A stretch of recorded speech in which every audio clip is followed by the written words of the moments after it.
Well, you're not going to believe what happened. What's that? I dropped my iPhone in the hot tub last night. Shut up. And so between that and my computer shutting down every time I have a remote Zoom action going, I think I'm just appled out, guys. Oh, man.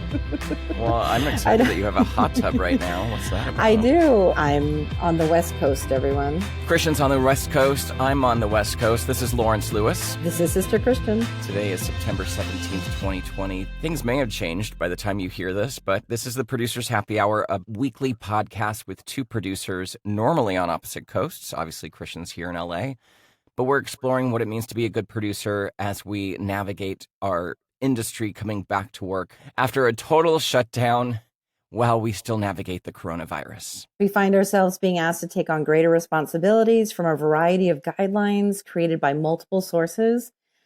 And I know the AICP just updated theirs. Now more than ever, it's important for us to keep sharing our experiences, our ideas, and really what our set life is like. Yes, and we need to hear from you. We need to share your stories. If you are willing, how are you working? How are you staying safe? How are you keeping your crew safe? Email us at producershappyhour@gmail.com. And please rate the show on Apple Podcasts and share the show with your friends, your colleagues, your coworkers, your brother-in-law. Like, everybody needs to hear this show. And the more that you rate us and like us, the more that we get passed around. Exactly. Make it easier for people like you to find us so we can all be talking about what is involved in film production. Yeah. Because I think our industry is actually doing it well enough. Yeah, we are. I'm surprised it took AICP this long to update, but I I'm know, glad they that's did. just crap. I Sorry. have to come clean because I just wrapped a job. I haven't read the update yet. Oh, I haven't You? either. Because you know Okay. what? Here's the deal. I don't need it. It should have been updated a month Mhm. into everyone being back to work or 2 months into everyone being back to work. I mean, if they're telling me stuff that I implemented 2 months ago, then I just, Right. what are they going to tell Yeah. me new? Yeah, exactly. So today, Christian, we're going to be talking about mental health and how people are navigating, or how you and I are navigating this this little bit of a crazy time in our lives and in the world right now, not only with the coronavirus, but with everything going on with the fires here on the West Coast and the political climate, which gets more and more Volatile. volatile by the day. Well, how are you So, doing? Let's do a check-in. Like, how are you okay. mentally? Because I know you had a very, what I consider a large job last week. Yeah, it was a large job. It was a 4-day shoot. And during the prep of it, I realized that I had to kind of shut everything out. And that was the only way I was going to be able to sanely work and work to my highest capacity, like we normally would, right, as producers. I had to shut off the news. I had to be really careful about how much of that I looked at or Yeah. intook so I could focus on the job. And when you're on a big job like that and you're prepping for 4 weeks, and then by the time you get to day 3 of the shoot, day 3 comes around, and all of a sudden you can kind of see the light at the end of the tunnel, right? You only have one more day to Right. figure out putting together. All of a sudden, your stress levels start to go down. And Start you to see the light. smile a little, maybe. You can smile a little, maybe. You can see the light at the end of the Say good tunnel. morning to VTR guy. Good morning. Yeah. My day 3, when this started happening, it just allowed me to start intaking the news, and it affected my mood, and it affected my disposition on set. So it wasn't that good to that day 3, because for me, that day 3 was also when ash was raining down on us, Right. and we're filming outdoors, and the air quality is terrible, and so many things that, all of a sudden it's like you're in a coma and you wake up and you're realizing what's happening around you. And that was challenging. It was challenging for me to reconcile the fact that I was selling a product Right. in the midst of the West Coast, Mhm. biggest fires in West Coast history, the worst air pollution in the history of the West Coast, social uprisings in cities all across America because of social injustice, and this trickling of news that I was starting to pick back up on as to what some of these Trump officials are saying. And Oh. it's just mind-boggling. That's it. That's a Mhm. challenge. And it was a large job. It's Mhm. complex. It's a lot more work, and it's a lot more layers to consider. to keep everyone safe and to abide by the rules and to think about all the various snowballing aspects of how this works. Compounding it with everything that's happening in the world today makes it definitely challenging mentally. Yeah. And I agree with everything you said. I feel like my challenge is different. However, I feel like I have always done the best I can to care more Yeah. about, like, to just to care about everybody on set, to think about, I know we way back before we discussed, like, even as much as food choices, like as much care as I possibly can put into individualizing the job for each person experience.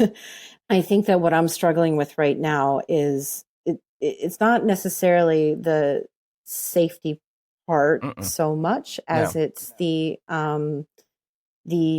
continual having to explain that this is important and important from a cost aspect. Like having to defend those things, important from a health aspect, that when you, like, reminding people to put their goddamn masks back on.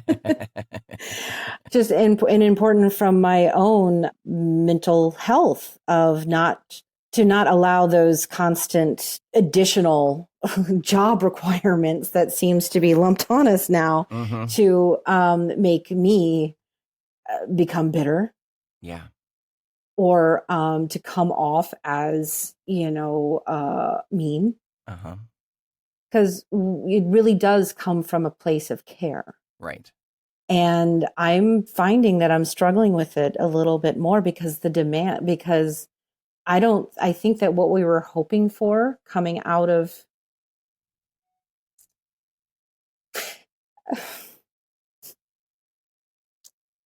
what we were really hoping for coming out of what, shutting down was a bit more understanding. Yeah. And what I'm finding is that the resistance to the understanding is greater than it used to be. Yeah. The feeling that we had in June, July of hope. Yeah. That a change, a cultural shift was going to happen and people were going to be more compassionate. I certainly see that, but I also don't. It's almost like what's happening now politically, that they're polar opposites. It's like the people who were have compassion in them have become more so, and the people who didn't have it have found a reason to really, like, grab it and dig in. So, I mean, that's why I'd love to hear from, more people out there to find what their experiences have.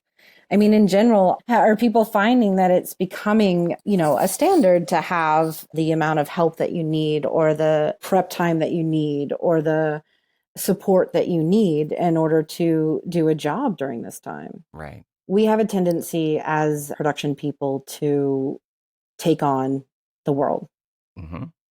And there's going to come a point where we have to admit that we can't.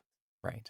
And it'd be great to hear if people are having issues out there. Yeah, it would be good to hear. And I think some of the conversations in the film production forums out there are a little mind-boggling. So it does make me think that there's all different levels of work. Yeah, and I kind of just started looking back at stuff after my job, but yeah, it's pretty interesting, people's approach to what's happening out there. And I was talking to a friend of mine, learning from this job, and I think I said in the last episode was that your COVID compliance officer or assistant, it's great if they're a medical professional. It's great if they're an EMT or something from that world.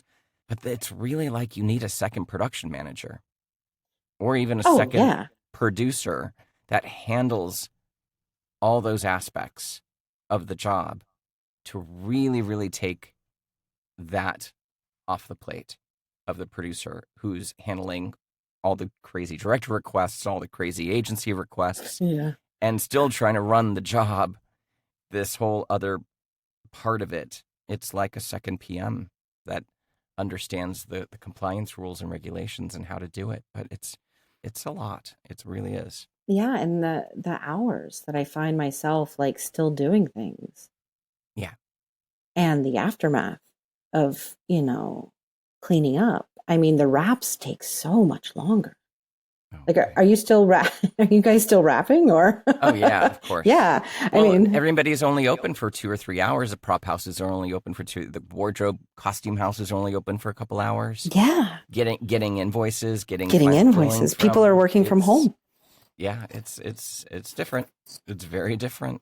So, Christian, I found since today's episode is on mental health and how we're navigating through it, I found this article, massgeneral.org, and it talks about depression on the rise during COVID-19, and Wow. it says the U.S. Census Bureau recently reported that a third of Americans show signs of clinical depression and anxiety. These and other mental conditions are third? a third. Holy smokes. These and other mental conditions are becoming amplified during the recent pandemic, while COVID-19 patients and their families are also at high risk to develop depression and anxiety. And they state a lot of various factors that are related to it that contribute to the increase in depression. And it's, trauma from the disease, obviously. We all experienced that those first few months. Grief over loss of life. A lot of people have been connected to people that have died because of COVID-19. Fear of getting sick. As we know, that fear is very real for a lot of people. Unprecedented physical distancing. We're learning that really has an impact on people's mental health. Yeah. Not being around your friends, not being around other humans, not connecting with people. There's obviously financial concerns, unemployment, housing insecurity, food insecurity, loss of community, and reduced access to caregivers. All of these things are contributing to this rise in people suffering from mental health conditions during this time. And it's not surprising. That's It's not surprising. It's not surprising, but the number, I mean, you're right. It's not surprising, but it is slightly shocking, I guess, in a way that that's a lot. It's a lot of people. That's like, just think about it. You have 2 friends. Yeah. One of the 3 of you is clinically depressed right now. One of the 3 of you is clinically depressed. So that's a lot. So, there's some things you can do. I don't know if people know this, but here in Los Angeles County, the city, Garcetti, has negotiated with the app Mindfulness that it is free to residents here in Los Angeles County until the end of the year. So there's a link. You can just I'll try and find it and put it in the show notes, but you can Google it, put LA County Mindfulness app. You can get it free for the year, and that is a great meditation app to help kind of calm your anxiety, center yourself, understand how to kind of manage those feelings. And I think that's really important right now. So people can look into that. If you're here in LA County, it's a free resource that I think would be great for people to take part of. I love it. I think that just do it. Mm-hmm. Just do it. See what it's all about. The other thing that I want to say, Christian, I don't know if you have any tips or tricks of how you've been kind of staying sane during this time, but I was talking about this to somebody on set who was verbally talking about struggling mentally right now. And we had a little conversation, and I said, well, I just had at some point, I had to regiment my day. And we talked about this on the show. I deleted the Facebook app off my phone. Oh. I installed a timer on Facebook on my browser. Oh, yeah, that I knew. So I only have it for 30 minutes a day.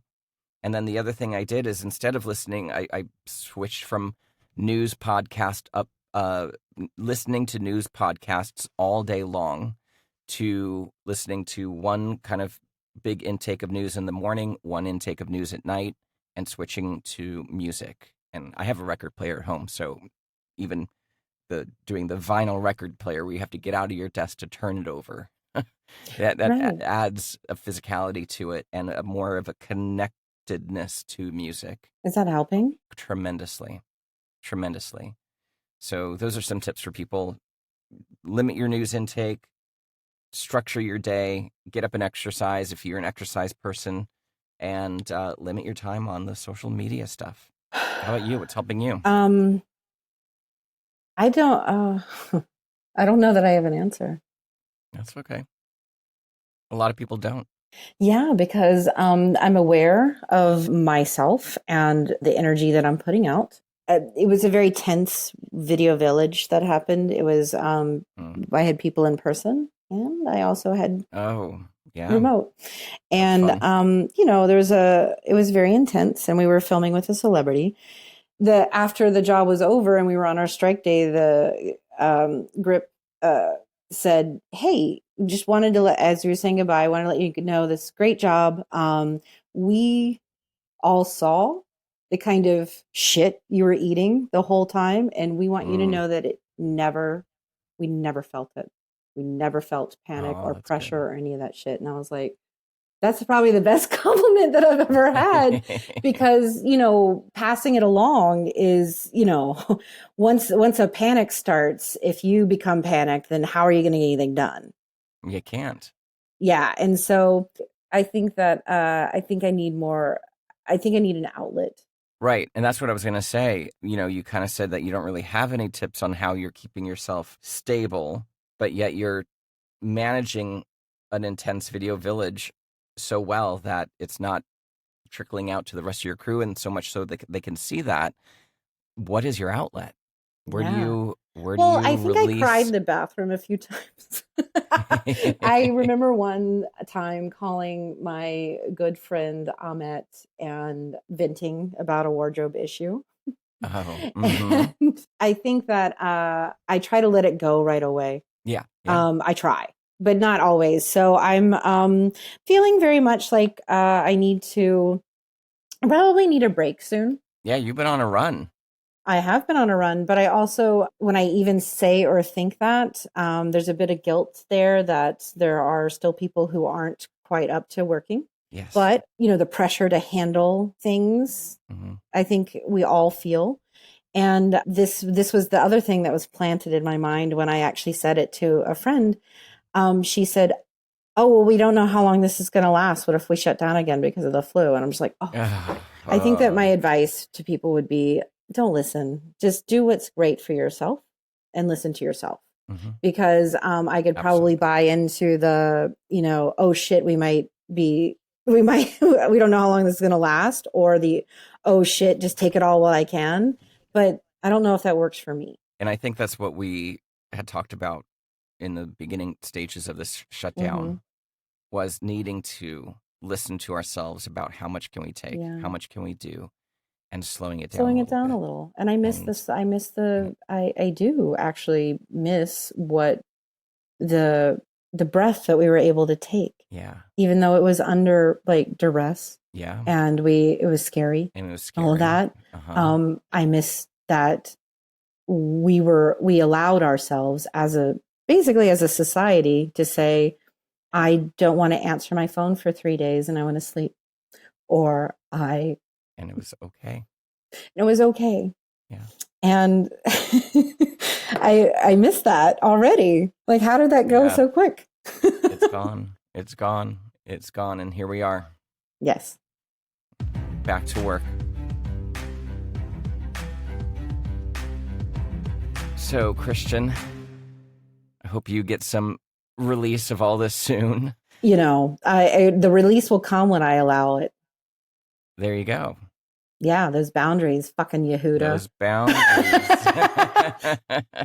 All right, guys, that's our episode. We will have interviews with more people just as soon as our schedules open up a little bit. Yeah. We got some good guests lined up, and they're coming. But first, go to our website, click on the Do the Work tab. Yes, we have a Do the Work tab, anti-racism resources. This is for you to educate yourself on the issues of racism that have long plagued our society, as well as link to actionable things that you can support in the Black Lives Matter movement. Little update on Breonna Taylor. A settlement was reached by her family. Unprecedented amount of money, $12 million. Louisville is going to pay her family, but please understand that that does not mean that the fight is over. Charges have still not been brought in that case, and there's a list of items that they also have to do in conjunction with this, and we have to hold them accountable. Keep her in your tweets, keep her in your social media messages, because her murderers are still walking loose, and they need to be charged. There's another petition that I want to feature. I know we featured a couple weeks ago the GoFundMe for Jacob Blake and his family. There's also a petition to charge the cops who shot Jacob Blake. Yes. And if you don't know, he was a 29-year-old who was shot in Kenosha, Wisconsin by police officers in the back 7 times in August. Officers were on scene due to a fight which Jacob Blake was trying to break up. He was unarmed, and his kids saw the entire thing. Yes. Go right now. Sign this petition. We also have our Take Action page, and I'm going to put a new link on there because last night, Stephen Colbert released his website, betterknowaballot.com. And this is a compilation of all voter information in every state in our country. You just simply click on what state you're in, and it's going to tell you when the deadline is to register, both online or in person. It's going to give you information on how to vote by mail. It's going to give you information on how and where to return your ballot when it's time. And it's chock full of information, and it makes it dead simple. So, betterknowaballot.com. Yes. And don't forget about Power to the Polls, which we are facing an unprecedented shortage of poll workers. So get out there and volunteer. I mean, civic duty, all that stuff. Yeah. I mean, makes you feel good. And then also postcards to swing states. I just got my update about when to ship them out. So very important to follow the directions. But if you feel that you can't give the time that it takes, you could absolutely sponsor and just pay to have somebody else do it. So either way, you're making a difference. And then, of course, there's all kinds of other action items on that page on our website, the Take Action page. So check it out. There's places where you can help donate. If you need help yourself, Feed the Freelancers is a great organization. Feel free to reach out. Well, Lawrence, this show is edited and co-produced by Rob Bluemke. Artwork and logo design by Christopher Daniels. And our music was composed by Kyle Puccia. That's it for us this week, everybody. We'll be back next week. Like I said, we are going to have some more interviews. We'll see. It's going to be great. They're going to be great. We'll see. But we're still going to bring you all the information about filmmaking and producing in this new crazy time. Thanks for listening. Stay safe, stay connected, and stay active. Wash your hands. Don't touch your face. Clean your phone. And please, if you leave the house, wear a mask. Be sure to send us your voice recordings or your emails to producershappyhour@gmail.com. Lawrence, how can people get you if they want you? LawrenceTLewis.com, or for voiceover work, voiceoflawrence.com. How about you? SisterChristianProduces.com. Bye, y'all. Bye.